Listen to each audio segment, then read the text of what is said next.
Poco distante da casa Roll e dal Valentino, in via Goito al numero 6, c'era il Cassetto della Nonna, un delizioso negozietto di antiquariato e restauro di bambole francesi antiche, dove Gustavo Roll fece un rapido capolino e dove vide per la prima volta la sua proprietaria. Fu l'inizio di una lunghissima amicizia e il Cassetto della Nonna divenne nel tempo un luogo di assidua frequentazione fra Roll, Giovanna De Meglio e la figlia Simona, che scelse in futuro la professione artistica affascinata dall'arte di Roll.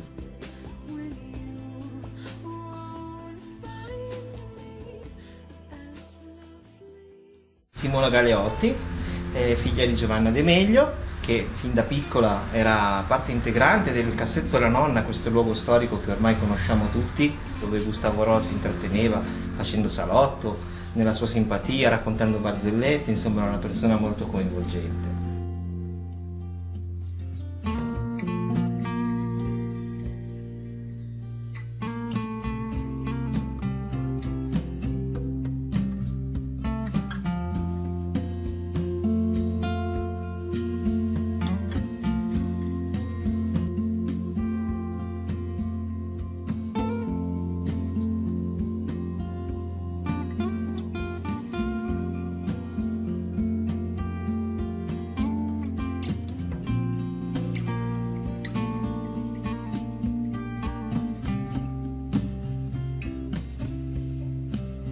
Prova a toccare il naso.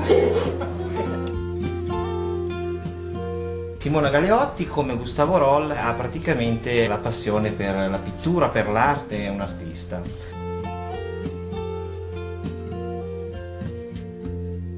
Ho fatto molte mostre d'arte contemporanea, disegnavo da quando ero piccola, con Roll comunicavo soprattutto attraverso questo discorso artistico perché ero molto timida nei suoi confronti, specialmente quando ero più piccolina, e amo moltissimo dipingere le persone, fare i ritratti.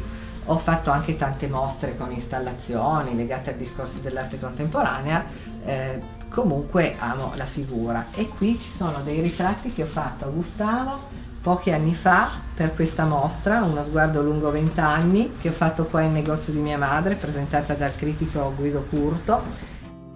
Gustavo era molto contento di questa sua natura artistica. Vogliamo ricordare un episodio simpatico, il primo tentativo di approccio artistico di Simona Galeotti, bambina all'epoca, sì, per Gustavo Roll. L'ho disegnato a 13 anni, questo disegno dipinto, dedicandoglielo, e quando gliel'ho dato gli ho letto poi la dedica, che è questa. Spero che questo disegno esprima la mia grande simpatia che ho per te, non è un disegno super ma accettalo ricordandoti di me. E lui me l'ha ridonato dicendomi: cara Simona, ho molto apprezzato ed ammirato il bellissimo tuo disegno che hai voluto offrirmi. Ti sarò particolarmente grato se vorrai accettarlo in mio ricordo. Ogni qualvolta lo vedrai penserai a me ed il mio spirito verrà vicino a te. 28 febbraio 1980. E per me questo è veramente un talismano, perché pensare di guardare questo dipinto e pensare che lui è vicino a me, per me è una cosa bellissima. Sono veramente fiera. Grazie mille a voi per questa testimonianza. Il Cassetto della Nonna si sposterà alcuni anni dopo in un altro quartiere di Torino, in corso Regina Margherita 148, ma Gustavo Roll ci si recava frequentemente, quasi settimanalmente e spesso al sabato, accompagnato da Maria Luisa Giordano. Al suo arrivo il Cassetto della Nonna diventava un allegro salotto. Buongiorno Giovanna, ci piacerebbe che ci raccontassi del tuo incontro di tanti anni fa con Gustavo Roll. Con molto piacere. Succede che io apro il mio Cassetto della Nonna, chiamato così anche perché è un ricordo della mia nonna, che è molto importante, nel 1975. Per fortuna il genere che io ho incominciato a collezionare e trattare, perché ero figlia di Parigi, quindi ero sempre là, è diventato di moda. Quindi nel 1977 avevo in negozio la giornalista della Stampa, Simonetta Conti, che mi stava intervistando. Entra questo signore, una bella figura con gli occhiali scuri, che guarda con interesse tutte le mie vetrinette, poi fa un inchino e se ne va. E Simonetta Conta mi dice: guardi che quello è il dottor Gustavo Roll. E io cado dalle nuvole, troppo importante, era irraggiungibile per me, io lo sentivo per televisione, sui giornali. Cosa ho fatto? Mi sono fatta coraggio e dopo 2 giorni, avendo letto il suo numero di telefono sulla guida di Torino, faccio il numero in mano alla provvidenza e io dico a lui: buongiorno dottor Roll, io mi chiamo Giovanna De Meglio, la prego non mi mandi via perché io tutta la vita che voglio conoscerlo. E poi scusi, è venuto lei nel mio negozio? Risponde: mia cara bambina, non solo non la mando via, ma noi saremo amici tutta la vita e poi oltre. Noi siamo come 2 rette parallele che si incontrano all'infinito. E così fu, incredibile.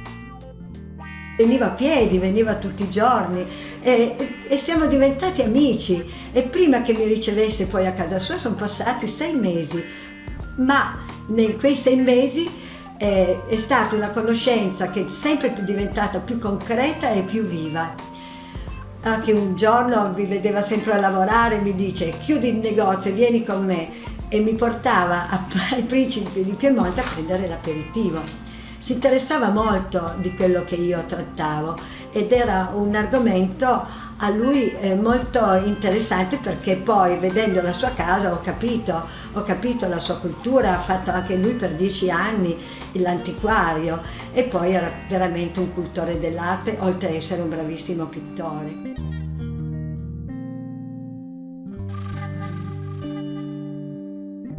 Lui mi diceva che eravamo tutti maestri e tutti allievi, sempre così. Quindi i nostri discorsi potevano anche essere piacevoli, anche simpatici, ma soprattutto erano altamente spirituali. Faceva proprio la diagnosi delle persone che entravano in negozio che non aveva mai visto. Cioè io all'inizio dicevo: ma questo signore si inventano tante cose, perché erano troppo straordinarie.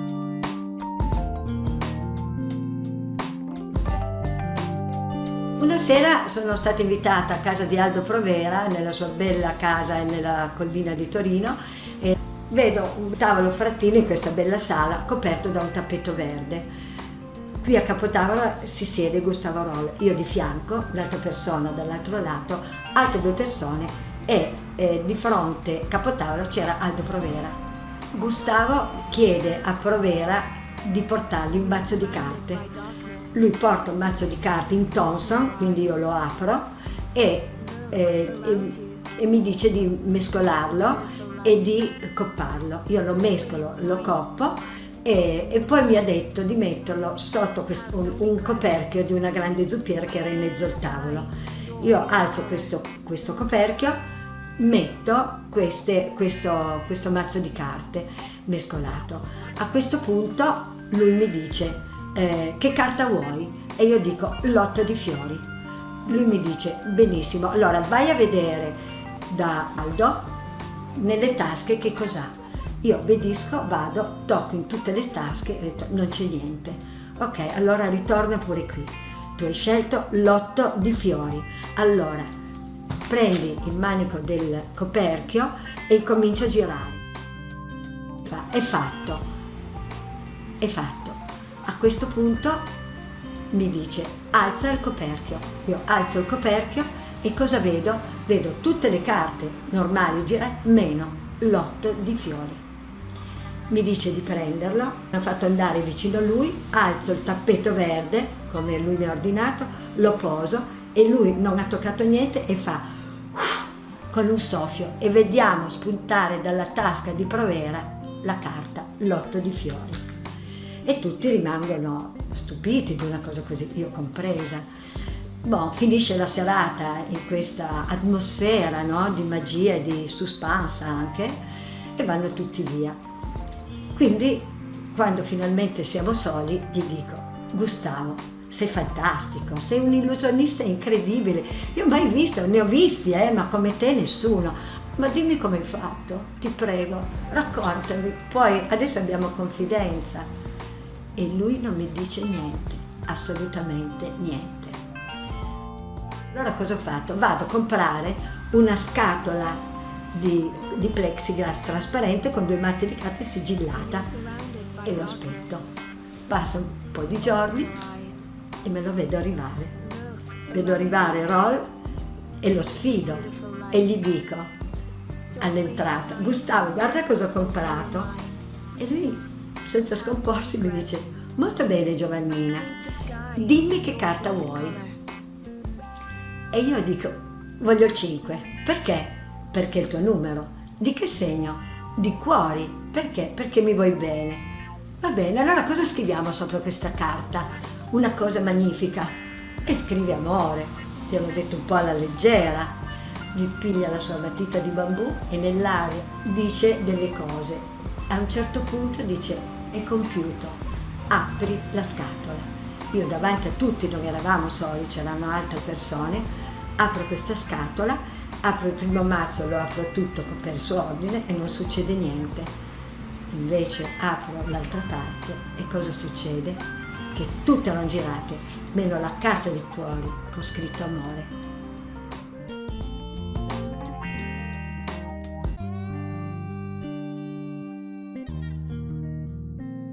Con Simona abbiamo fatto anche la fotografia.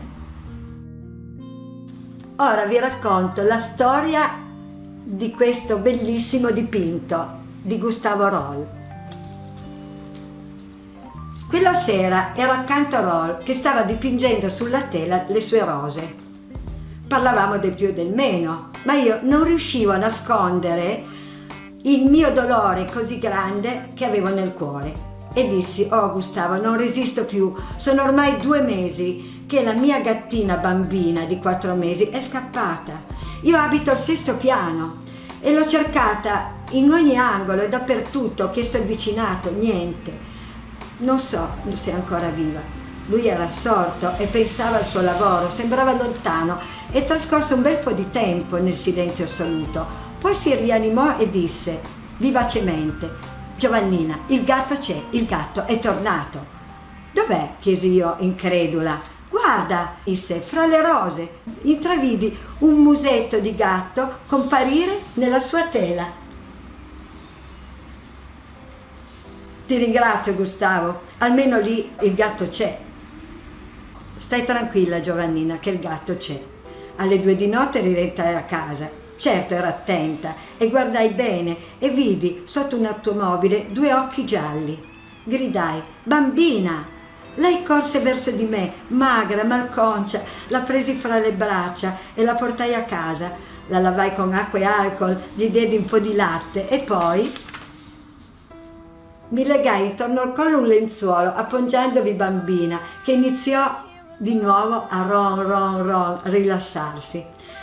Alle 3 più o meno del mattino telefonai a Roll, non resistetti, che rispose subito, come se aspettasse. Gustavo, dissi, avevi ragione, il gatto c'è, bambina, è tornata, grazie infinite e perdonami se non ti ho creduto.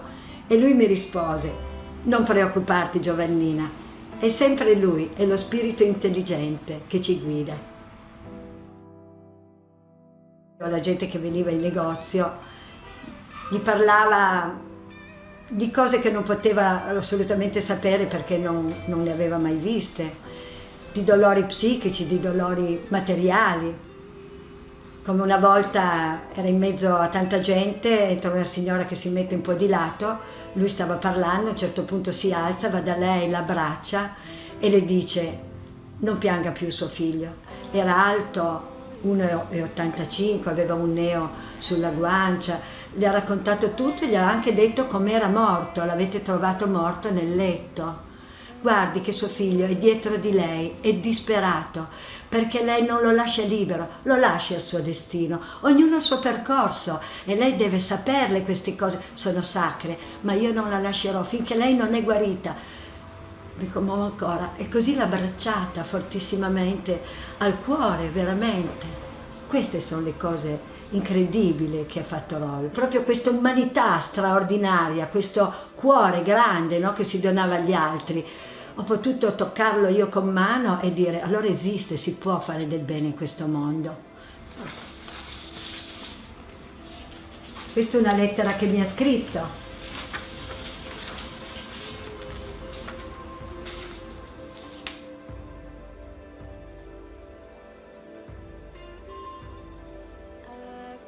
Aveva preso una bella abitudine di venire a volte di nascosto, ma di regola il sabato pomeriggio, e la gente piano piano è venuto a sapere. Allora, quando c'era troppa folla, poi lui cambiava giorno, ma era un salotto meraviglioso dove succedevano cose veramente straordinarie. Magari faceva degli esperimenti con le carte, andava incontro alla gente che aveva bisogno, come ho raccontato.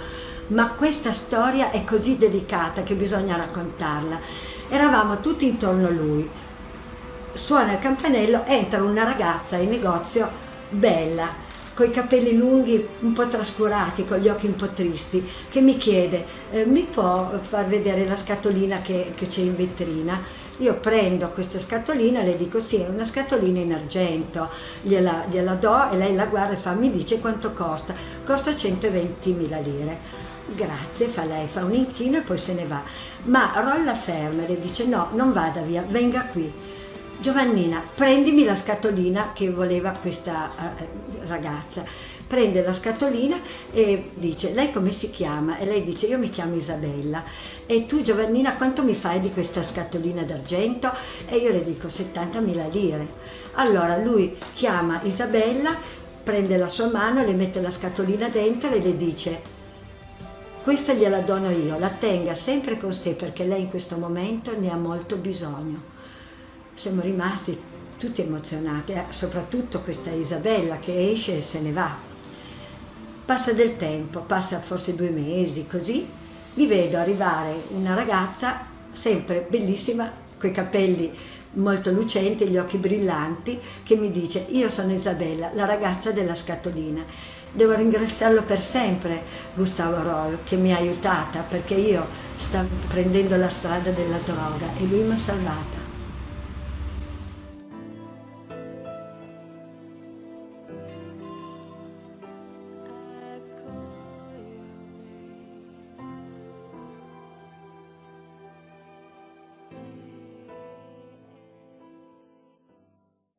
Nella vita spesso ci troviamo a dover partire di corsa, ma mai così di corsa come accade a Giovanna De Meglio nel suo negozio. Era un giorno qualunque, del 1990, e il cassetto della nonna sarebbe diventato da lì a poco un trampolino di lancio, e a premere il bottone Gustavo Adolfo Roll. A volte Roll non mancava di suscitare il mio stupore, quando il suo atteggiamento era assente, perso in chissà quali mondi lontani. Un giorno, proprio in un momento simile, avvenne un fatto straordinario in cui fui coinvolta. Nell'avvertire la mia preoccupazione, si rivolse a me così: allora Giovannina, vieni con me.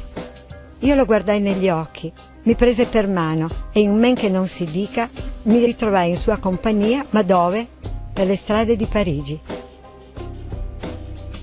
Ricordo ogni particolare, la passeggiata lungo la Senna, l'entrata a Notre Dame, la visita al Louvre, e sotto la piramide di cristallo mi fece intendere l'importanza di questa struttura emanante positività e bellezza. Incontrammo persone con cui Gustavo si intrattenne a discutere tranquillamente. Ricordo la colazione al bistrò, la musica delle orchestre per le strade, il profumo dei fiori, eppure la stanchezza per il troppo camminare. Ad un certo punto, con espressione divertita, Gustavo disse: Giovannina, è ora di tornare. Mi ritrovai in negozio, accanto a lui, sorridente e felice come un bambino, chiedendomi: allora, ti è piaciuto? Non è stato straordinario? Non risposi. Mi sentivo stordita, per non dire sconvolta, ma anche fortunata per aver avuto il privilegio di un'esperienza così emozionante. Lui era fatto così, mi ripetevo continuamente per darmi una ragione. Grazie al cassetto della nonna e all'amicizia di Gustavo Roll con Giovannina, anche la sorella Anna Maria De Meglio, scrittrice torinese, instaurò con lui un'amicizia duratura.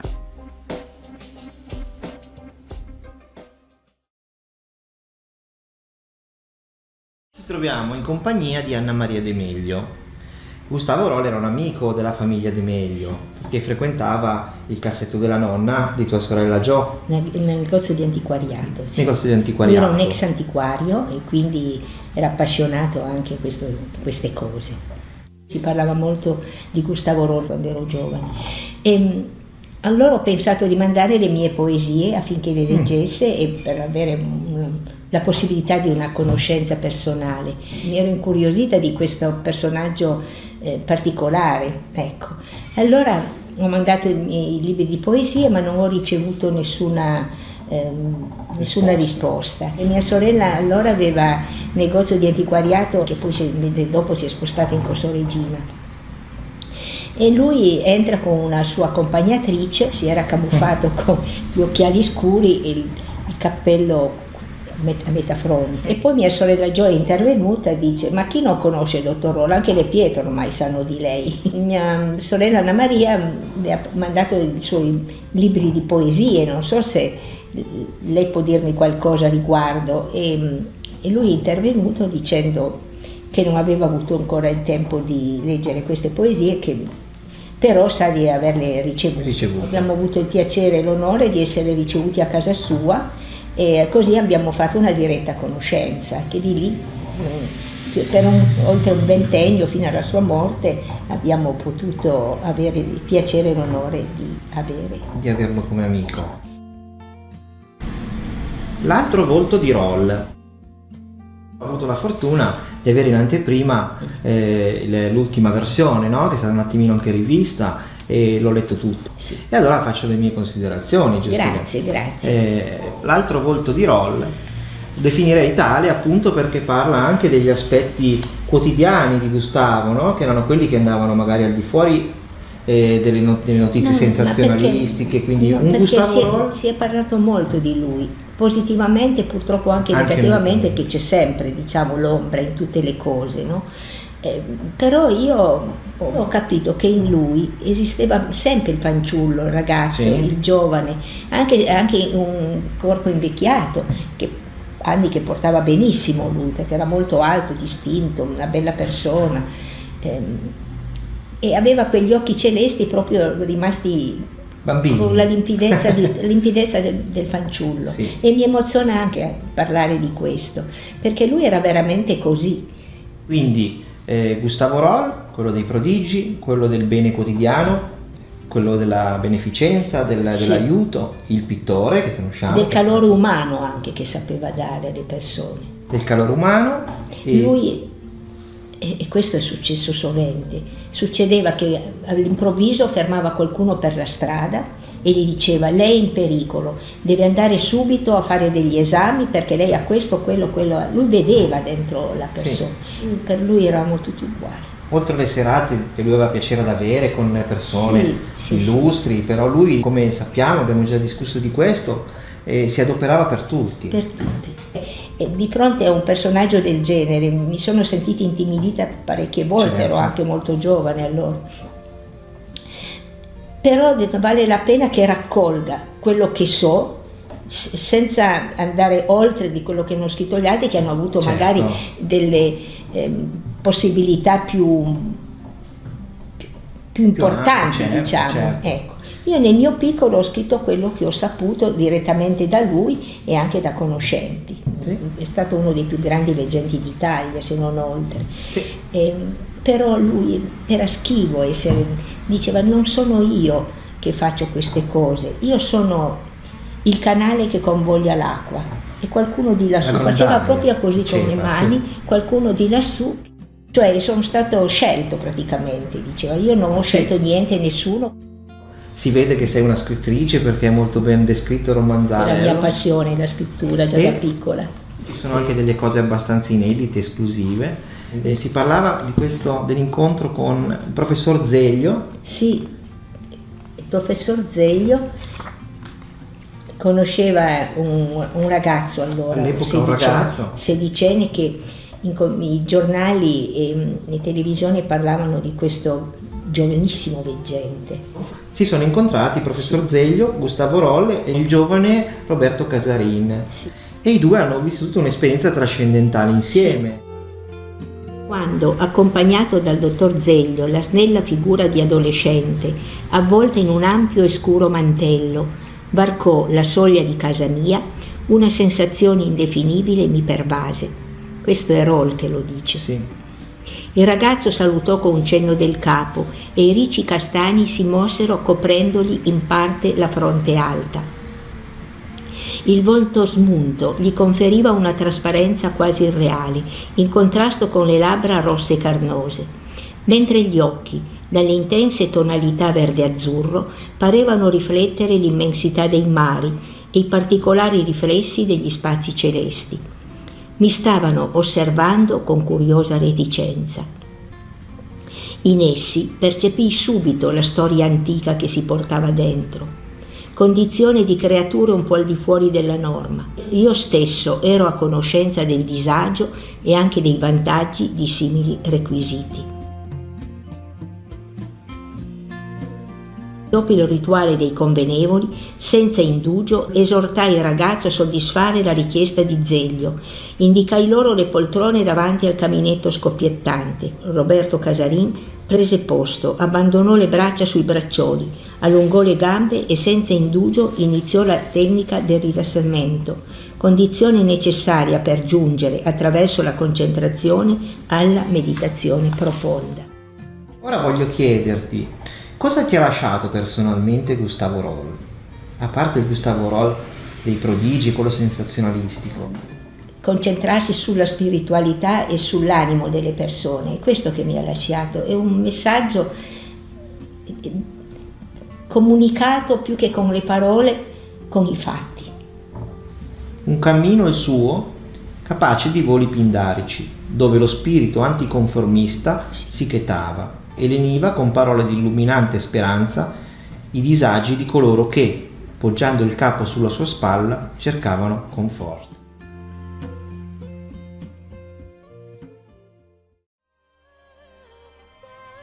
Proprio a 2 passi dal cassetto della nonna di Corso Regina Margherita troviamo il santuario della Madonna della Consolata, un luogo molto importante per Gustavo Roll, nato proprio nel giorno della Consolata.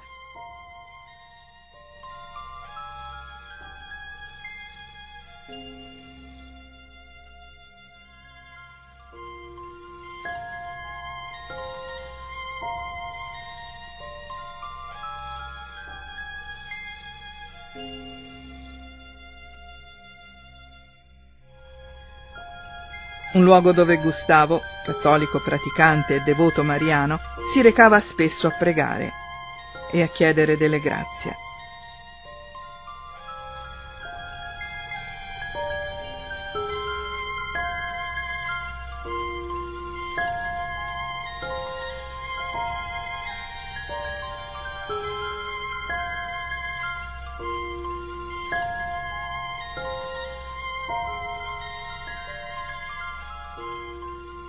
Era sua abitudine, in quel giorno, come ci racconta Giovanna De Meglio, partecipare alla processione e alla Santa Messa, per poi proseguire i festeggiamenti del suo compleanno presso il cassetto della nonna.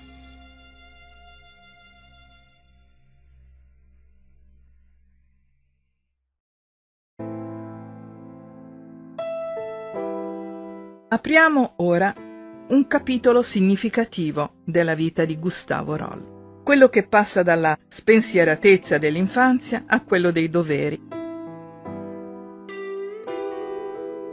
Gustavo Roll trascorse la sua infanzia tra Torino e San Secondo di Pinerolo, dove la famiglia aveva una residenza del Settecento.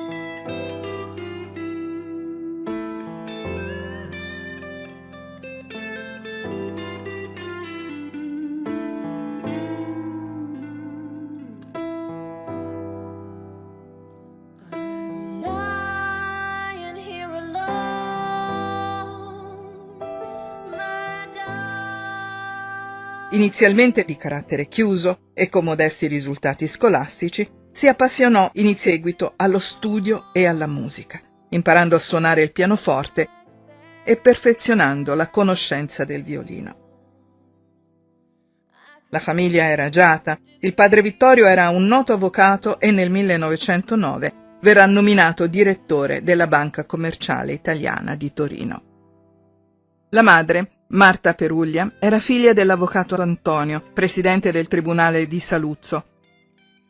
Gustavo aveva 2 fratellini, Carlo, nato nel 1897, e Giustina, nata nel 1900.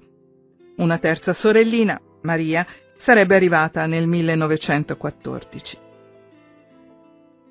Nel 1921 intraprese la carriera giornalistica. Nel 1923 si iscrisse alla facoltà di giurisprudenza alla Regia Università di Torino, dove si laureò qualche anno più tardi. In seguito studierà anche scienze commerciali a Londra e si interesserà di biologia. Nello stesso anno si iscrisse al corso allievi ufficiali di complemento. L'anno successivo sarà nominato sottotenente e quindi congedato. Tra il 1925 e il 1930 lavorerà in giro per l'Europa in qualità di dipendente delle filiali Comit, Marsiglia, Parigi, Londra, Edimburgo. A Parigi, in un caffè, conoscerà la ragazza che diventerà sua moglie, ed Elna Resch-Knudsen, 3 anni più tardi, diventerà la signora Roll. Gustavo era solito presentare Elna con orgoglio, facendo notare che ben 17 re hanno fatto parte della sua famiglia. L'interesse verso le possibilità interiori dell'uomo iniziò a Marsiglia, dopo essere stato misteriosamente attratto da un mazzo di carte in una vetrina. Si chiese allora se fosse possibile organizzare il proprio cervello in modo da riuscire a stabilire il colore di una carta coperta. Iniziò da quel giorno ad allenarsi, fino a che un giorno riuscì a indovinare il colore di alcune carte di fila e poi un numero sempre maggiore, finché a Parigi riuscì a percepire l'esatto colore di tutte le 52 carte presenti in un mazzo. Il 28 luglio del 1927 annotò nella sua agenda: «Ho scoperto una tremenda legge che lega il colore verde, la quinta musicale e il calore. Ho perduto la gioia di vivere. La potenza mi fa paura. Non scriverò più nulla». Era evidente in lui l'euforia e la grandezza che lo pervadeva, ma durò poco, come lui stesso ha descritto. Era un sabato. Scesi sui Campi Elisi, era molto tardi, e c'era una bellissima luna piena. Mentre camminavo riflettevo: sono l'uomo più potente della terra. Tutte queste cose mi apparterranno, perché pensavo alla potenza sotto forma di possesso materiale. Ero così felice e continuavo a ripetermi: sono al di sopra di tutto questo. Sedetti su una panca. Un uomo seduto accanto a me chiede gentilmente: «Per favore, può dirmi l'ora?» Distrattamente gli tendo l'orologio perché lo guardi. Con la luna piena ci si vedeva perfettamente, come se fosse giorno. Un attimo dopo l'uomo mi chiede ancora: «Scusi, può dirmi l'ora?» Io mi volto a guardarlo e vedo che ha il bastone bianco. È un cieco. Allora mi sono detto: io voglio che quest'uomo veda. Voglio dargli la possibilità di leggersi l'ora. Gli ho preso la mano, ho pensato al colore verde e gli ho detto: lei deve vedere questo mio orologio. Immagini il colore verde. Anche lei vedrà l'orologio. Anche lei deve vedere. Ho provato tante volte, ma non ci sono riuscito. L'ho accompagnato a casa e sono diventato triste. Il senso della mia potenza era scomparso. Allora iniziò per Roll un periodo di crisi profonda che lo portò a rifugiarsi in un convento. Dopo 3 mesi, sua madre lo andò a prendere, convincendolo a sfruttare queste possibilità per fare del bene. Nel 1934, subito dopo la morte del padre, Roll lasciò l'impiego in banca, professione che non l'aveva mai attratto, ma che aveva intrapreso solo per compiacere il genitore. Voleva fare il giornalista, ma poi decise di dedicarsi al commercio di oggetti antichi, per i quali aveva sempre avuto una grande passione.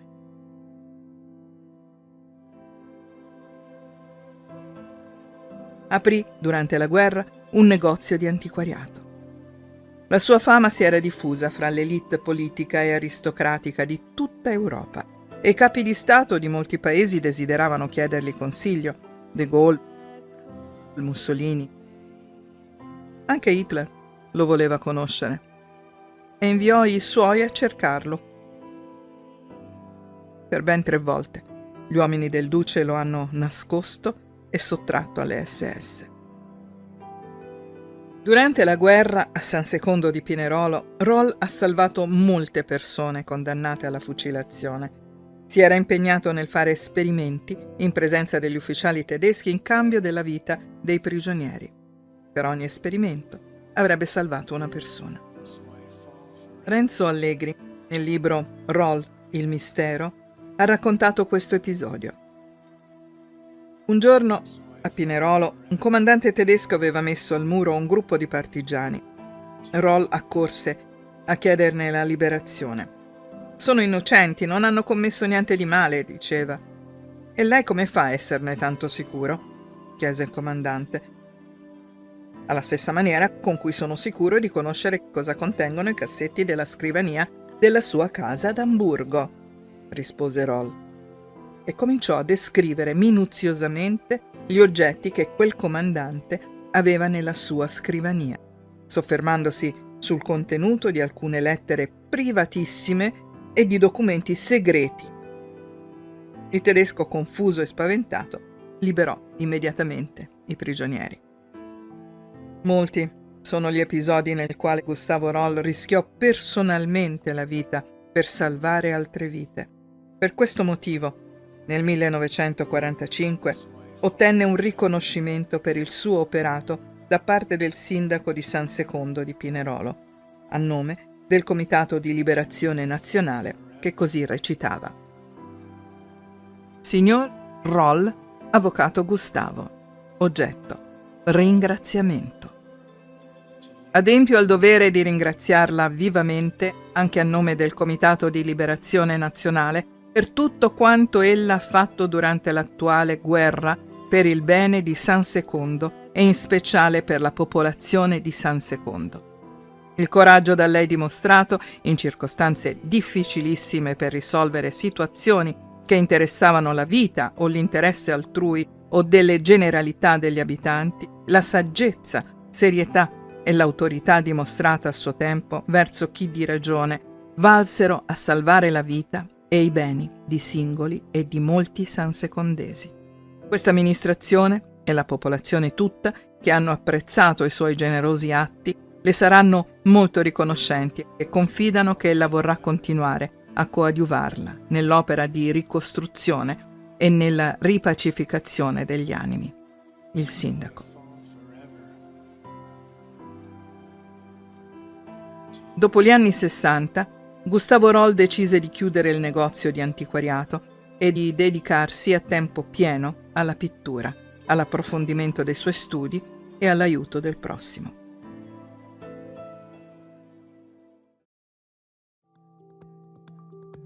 Mancato all'età di 91 anni all'ospedale San Giovanni Battista Molinette di Torino, le sue spoglie terrene sono state riposte nella cappella di famiglia a San Secondo di Pinerolo, vicine a quelle dei suoi cari.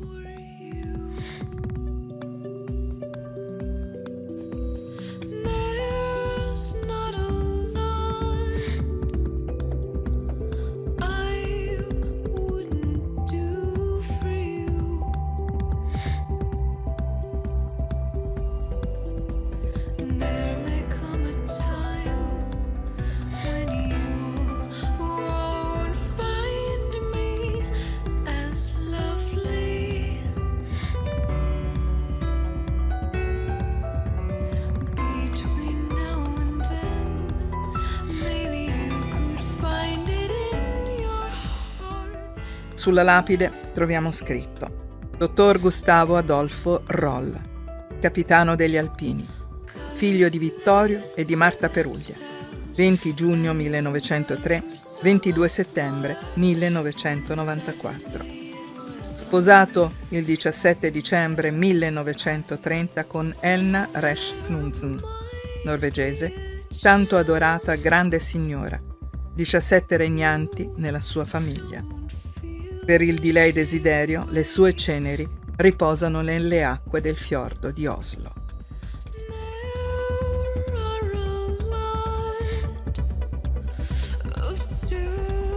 In ricordo delle azioni eroiche e delle vite salvate durante la Seconda Guerra Mondiale, il 6 novembre del 2005, l'allora sindaco Giorgio Cozzi, in presenza di Arturo Bergandi, inaugurò a San Secondo di Pinerolo la piazzetta Gustavo Adolfo Roll, che si aggiunse alla già presente via Roll, dedicata alla loro famiglia.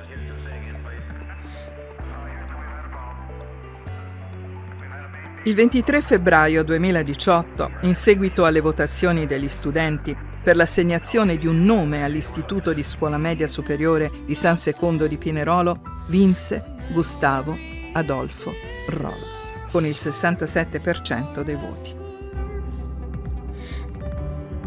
L'eco di Gustavo Roll prosegue incessantemente e senza fine. Libri, documenti, testimonianze, iniziative e conferenze si alimentano di continuo nel mondo. È un'onda inarrestabile che ne alimenta la grandezza e il ricordo.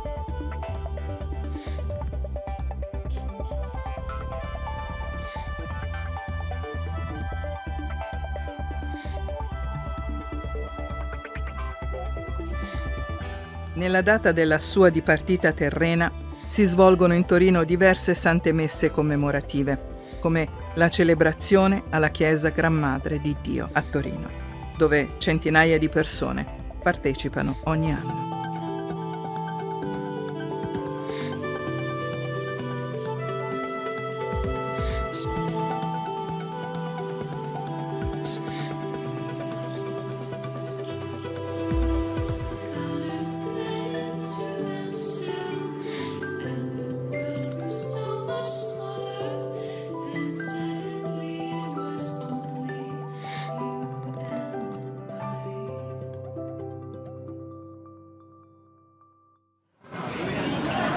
Ho tanti ricordi di quell'uomo. Andava in pasticceria con Yolanda di Savoia, li avessi visti appellare i marron la sta. Mio padre diceva al testa, gli porto il grembiule bianco, no, io voglio il grembiule di sacco come tutti gli altri. Bisogna imparare da certi signori. Signori si nasce, non si diventa. Ti ricordi quando veniva nel negozio anche in via Goito, che vi vedevate lì sempre? Che bello, Jenny, che bei ricordi abbiamo. Tanti ricordi. Il fatto è che io ho conosciuto prima te, poi casualmente ho conosciuto Roll e poi tu hai detto, io lo conosco da sempre, mi hai detto. Cioè, tutte delle combinazioni. Ha detto a mia madre, avrà una figlia e la chiamerete come la sua mamma che si chiama Jenny. E a 3 anni si romperà il femore e io mi sono rotta il femore. Mamma mia, che colpo. Facevo la ballata sul letto. Poi sposerà non uno di Pinerolo, uno della provincia di Cuneo, avrà 3 figli maschi. Mia mamma ha scritto tutto. Io avevo un muro, ma sentiva le cose. Mi ha aiutata molto. Mi ha voluto bene come una figlia. Lui non aveva figli, per me. Ero la sua gemmuccia. Come l'avevi conosciuto Gustavo? Gustavo veniva in pasticceria. Sua madre veniva lì, aspettava allora diceva la predica, andava in chiesa in Duomo e lui andava in pasticceria a buttare le cappelle. E anche a mangiare perché era goloso. Caro Giurigo che ha mangiato di mio padre. Era golosissimo Roll. Castino, non sei un pasticcere, sei un artista. La decorazione. Si passeggiava, io lui su e giù, vicino a Notre Dame. Passeggiava tranquilli, lui si ferma. Mi dice devo fermarmi, Gemma vai in un bar, che io devo andare a chiamare della gente. Sono andata in un bar, lui è partito, è andato a chiamare la polizia, scavate qua, in profondità troverete una cosa interessante. Questi qua a scavare non volevano, già spacchiamo, fate cosa volete. Ha chiamato un personaggio di Parigi che ne ha sentito parlare, hanno scavato, hanno trovato il busto, niente meno del grande Napoleone. Quello che l'ha, è lui che me l'ha fatto trovare. è nato proprio, lui diceva sono nato disgraziato, perché è una sofferente.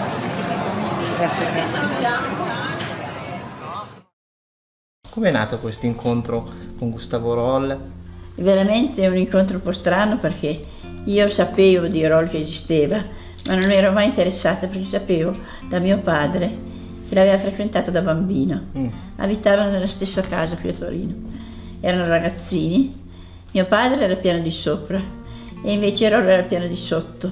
Si scambiavano le figurine, faceva tenerezza quando parlava di questo incontro con mio padre, perché mi raccontava come erano i miei nonni. Poi invece il caso ha voluto che ognuno si è fatto la propria famiglia e si erano distaccati e non si erano mai più incontrati. Solo una volta Gustavo aveva incontrato mia madre, che era incinta di me, e le aveva detto tu avrai una bambina. E infatti poi sono Sei arrivata.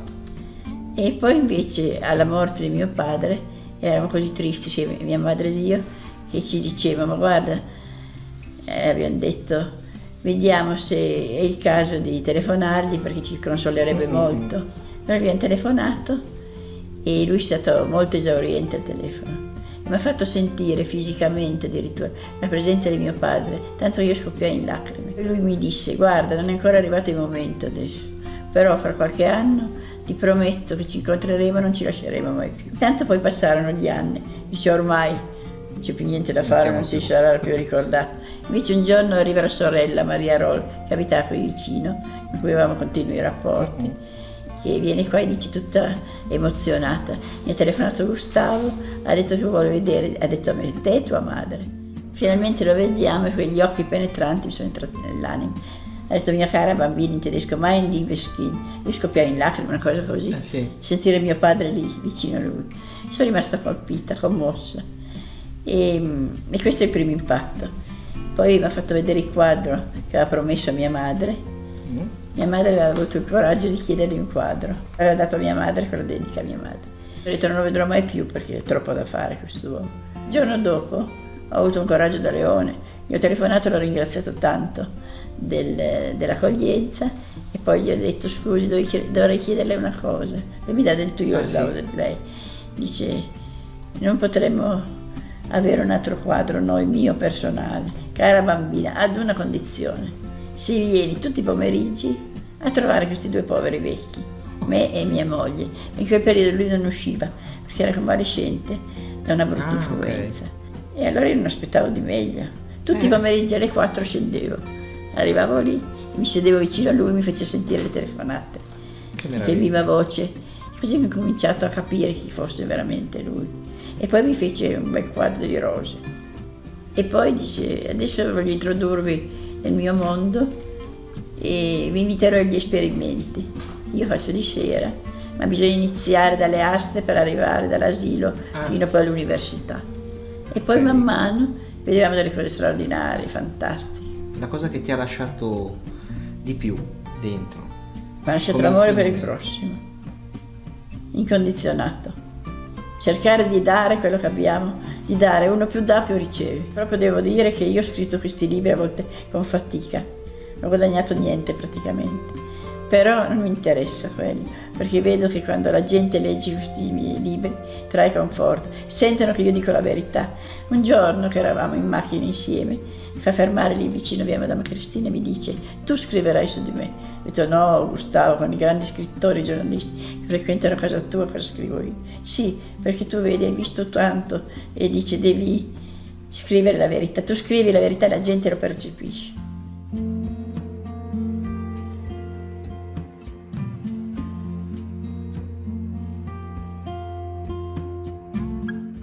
Io ho seguito numerosi suoi esperimenti, tantissimi, migliaia, perché poi quasi tutte le sere mi faceva andare da lui e poi lui regalava queste cose agli ospiti. Gli ospiti invece il dottore che doveva... A me non dava mai niente e mi ricordo che poi lui mi raccontava sempre dei bottoni di Napoleone, c'era stata appunto questa battaglia a Marengo e lui era andato sul posto, aveva fatto scavare e aveva tirato fuori questi bottoni di osso delle giubbe dei soldati napoleonici e ne aveva presi parecchi e poi li regalava agli amici o alle persone che a lui interessava di più, e mi diceva sempre: no, ancora 4-5, bisogna che uno te lo dia a te, mi raccomando, no, ma uno è per te, Stefano. Poi così, tutte le volte ne devo dar via uno.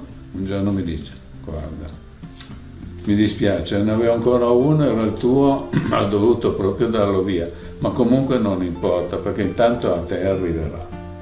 Io ho detto: va bene. Sono passati parecchi anni e una signora mi ha lasciato il bottone di Napoleone. Infatti io ho il bottone di Napoleone già montato come spilla in oro, molto bello, è un po' portafortuna.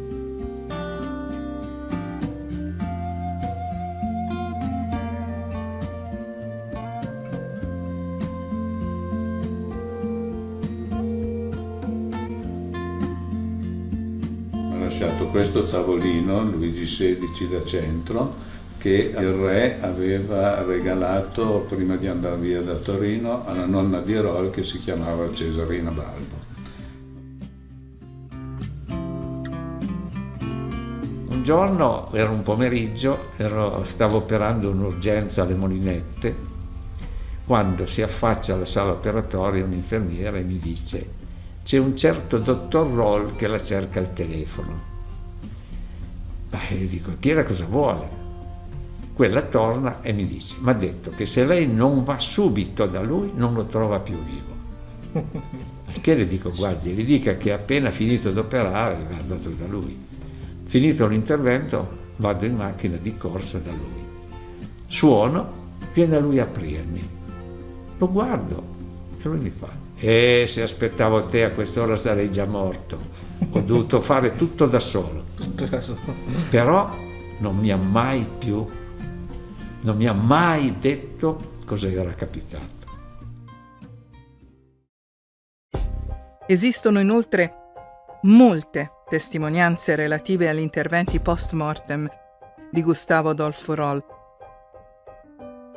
Segni, prodigi, accadimenti, piccoli e grandi, sincronismi e molti sono i tributi che le persone gli hanno dedicato.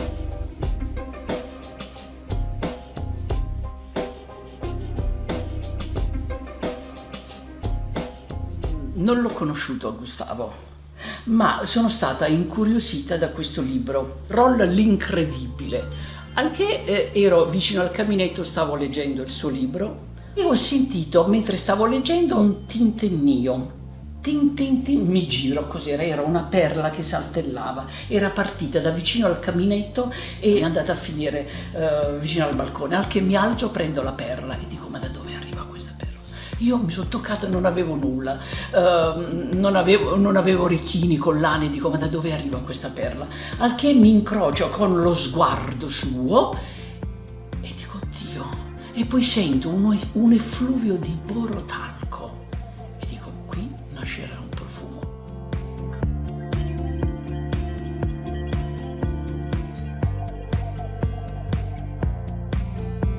Io prendo la perla, vado in chiesa e la vado ad innaffiare con l'acqua santa, quindi ha viaggiato con me più di 2-3 mesi questa perla. Poi a un certo punto mi reco nella chiesa di San Carlo. E lì non c'era l'acqua santa, al che ho chiesto al custode se mi dava uno sgabello, perché è molto alta l'acqua santiera. Morale, ho perso la perla.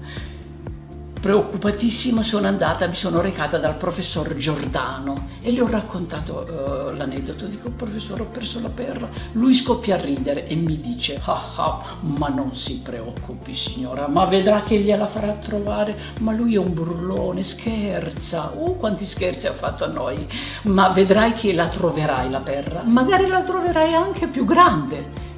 Io goduta da questo suo messaggio dico: ma speriamo. Passano un po' di mesi e ero qui nella mia maison, devo andare, ho chiamato mio marito, dico: Franco, io devo andare nella chiesa della Consolata, mi infilo il cappotto, vado in chiesa. Prima di entrare ci sono due gradini, mi giro dal lato destro e vedo una cosa bianca che luccicava ed era la perla. Il giorno dopo mi reco al mercato e questa conchiglia era posata su un banco di abbigliamento e dico ma che bella, e la signora mi fa signora gliela omaggio, dico ma come, non ci conosciamo? Ho messo le mani in tasca, avevo solo 2 euro, glieli ho regalati, insomma. Arrivo a casa, prendo la perla, infilo qua dentro e lei guardate dove se ne va, 1, 2, 3, 4 e 5, quindi per me è stata un'emozione. Mi reco subito dal professor Giordano e dico professore, ma ha ragione lei, ho trovato e gli ho raccontato l'aneddoto. Lui scoppia a ridere e dice ma gliel'avevo detto, lei deve avere fiducia perché Gustavo faceva di questi scherzi. Il profumo, allora mi sono attivata per creare il profumo perché quando ho raccolto la prima volta la perla ho sentito questo effluvio di borotalco e io non sapevo nulla che a lui piacesse il borotalco. Avevo sempre paura, al che ho cercato di parlare sempre con le persone che lo conoscevano bene. Io ho fatto una telefonata alla dottoressa Caterina Ferrari.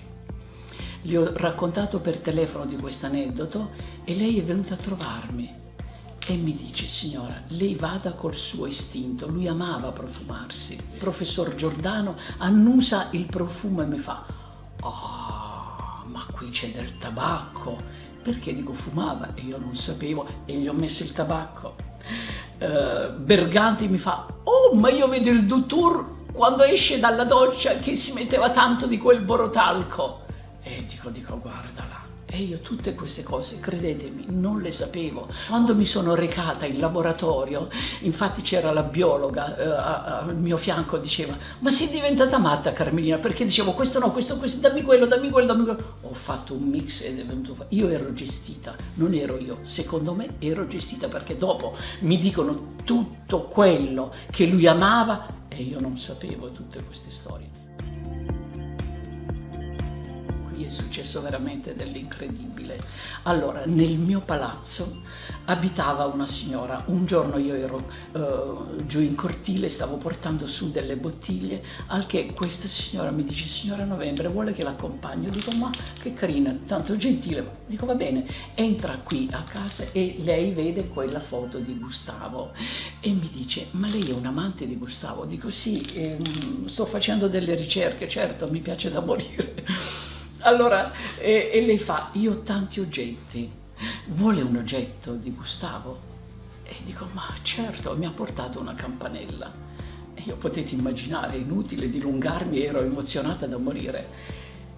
La mattina dopo la sento bussare, erano le 8 del mattino e mi vedo la signora e me la vedo arrivare con questa bottiglia e io quando ho aperto la porta dice, signora, sono Raffaella. Mi dice, io ho sognato mia mamma stanotte e mi ha detto, dalla signora Novembre, non la campanella, la bottiglia di Napoleone, perché lei la terrà sempre piena quella bottiglia. E si incontrava con Gustavo, la mamma di questa signora, lui ha materializzato la bottiglia con il digestivo. La mamma nel sogno alla figlia diceva, lei la terrà sempre piena questa bottiglia, al che io mi sono attivata, ho creato un digestivo che, credetemi, è veramente buono, fatto di camomilla, la malva, io poi sono lucana, tutte essenze che vado raccogliendo quando vado giù in Basilicata e ho creato il digestivo.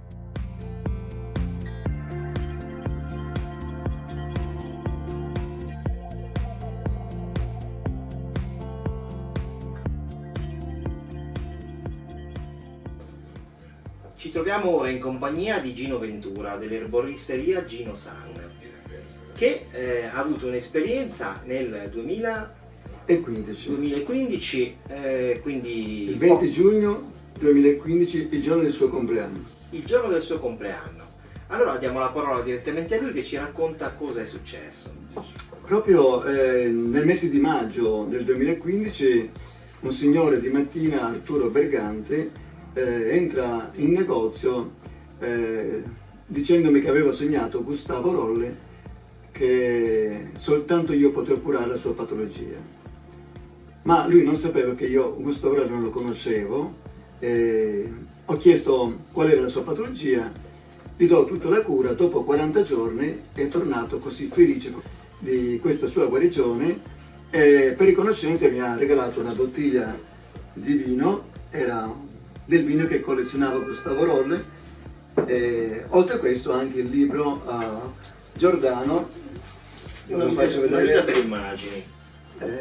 Conosciamo. Quindi, questo qui mi ha regalato perché aveva detto che qual era la sua storia con Gustavo Roll e ho chiesto se c'era qualche libro che io potevo conoscerlo meglio e lui mi ha portato questo. E dopo 3 giorni, finito di dare un servizio a una persona, mentre vado in bagno per mettere a posto la cravatta, preso le chiavi che generalmente le metto qui sempre nella cintura, le metto sul tavolo, come esco dal bagno, quindi mi trovo la sorella di queste chiavi piegata in 2, che la possiamo vedere qui. La possiamo vedere qui, piegata.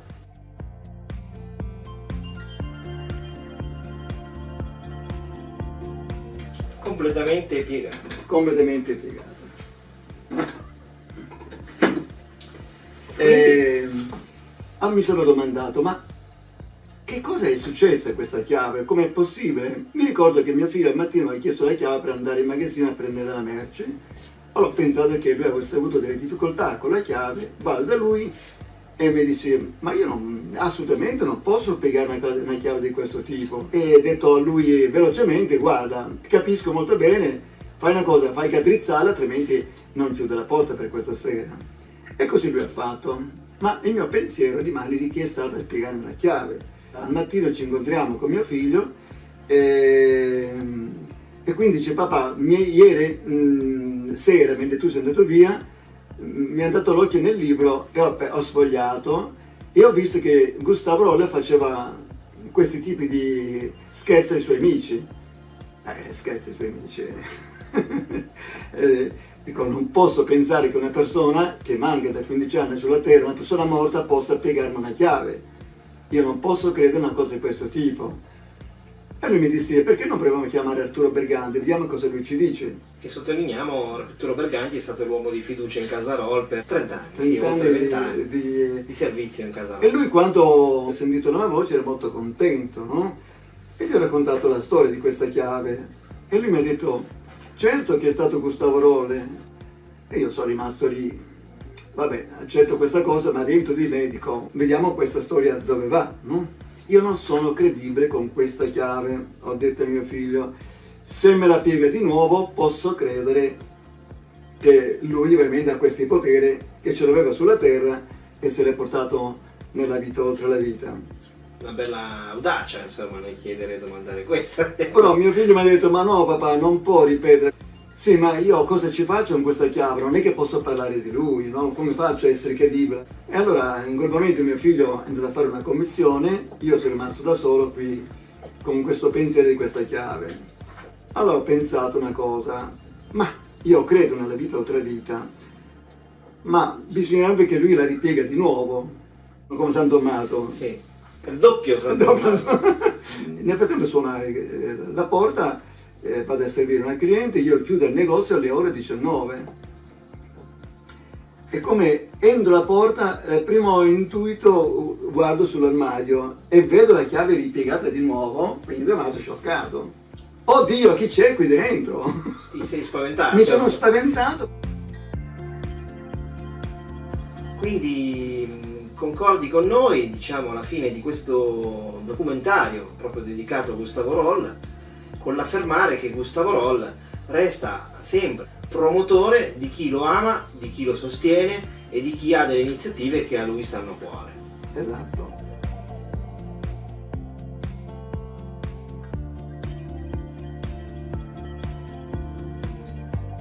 Prima di concludere questo viaggio, ci sposteremo in un ultimo luogo, distante da Torino, San Marzano Oliveto, in provincia di Asti. Siamo in grado di mostrarvi, attraverso i video e le immagini originali del luogo, interni ed esterni, dove Gustavo, insieme a Caterina Ferrari, alloggerà e festeggerà il suo 91esimo compleanno. Nel libro Roll, oltre l'umano, di Giorgio Di Simone viene descritto un episodio che accade nella villa del professor Giovanni Guasta. Il 21 giugno 1994 accadde paradossalmente, ma non tanto, un nuovo fenomeno. Ne lascio il racconto alla signora Marisa Guasta. Nei primi 6 mesi del 94, Roll si fa accompagnare da Caterina parecchie volte nell'Astigiano, a San Marzano Oliveto, a far visita all'amico professor Giovanni Guasta, che là si è trasferito da Torino. Un paesaggio dolce, una villa accogliente, l'ospitalità amorevole per l'amicizia che si è rinvigorita, fanno sentire Roll a suo agio e sempre di buon umore. Fa esperimenti con le carte, ma ne fa anche uno di nuovo. È il 21 giugno, l'indomani del suo 91esimo compleanno. Gustavo e Caterina sono lì a San Marzano da ieri. Hanno dormito nella villa e al pomeriggio si accingono a partire per far ritorno a Torino. L'amico, professore, si è dovuto assentare e Gustavo raggiunge l'auto, accompagnato da Caterina e da Marisa Guasta. Racconta Marisa: quando si è girato per entrare in macchina si è afflosciato ed è andato a terra senza che potessimo trattenerlo. Roll pesava 80 kg e quando abbiamo provato a prenderlo per le ascelle per sollevarlo, abbiamo capito che non saremmo mai riusciti a tirarlo su. Le nostre forze erano assolutamente inadeguate. Eravamo preoccupate, agitate. Ci chiedevamo cosa fare, ma altre persone nelle vicinanze non c'erano. Lui ci ha calmate. «Aspettate un attimo», ha detto. «Provate quando ve lo dico. Un attimo ancora». E poi ha ordinato: «Adesso». Noi l'abbiamo tirato su, ma senza nessuno sforzo. Si è raddrizzato come se fosse spinto dal di sotto. Ha esclamato: «Si è ringraziato il Signore», e si è fatto il segno della croce. Caterina, che negli ultimi tempi lo doveva aiutare a salire, a scendere dal letto, a vestirsi e svestirsi, dice che a volte lui le dava il comando: «Adesso!» e per qualche attimo pesava come un bambino. E allora rideva contento.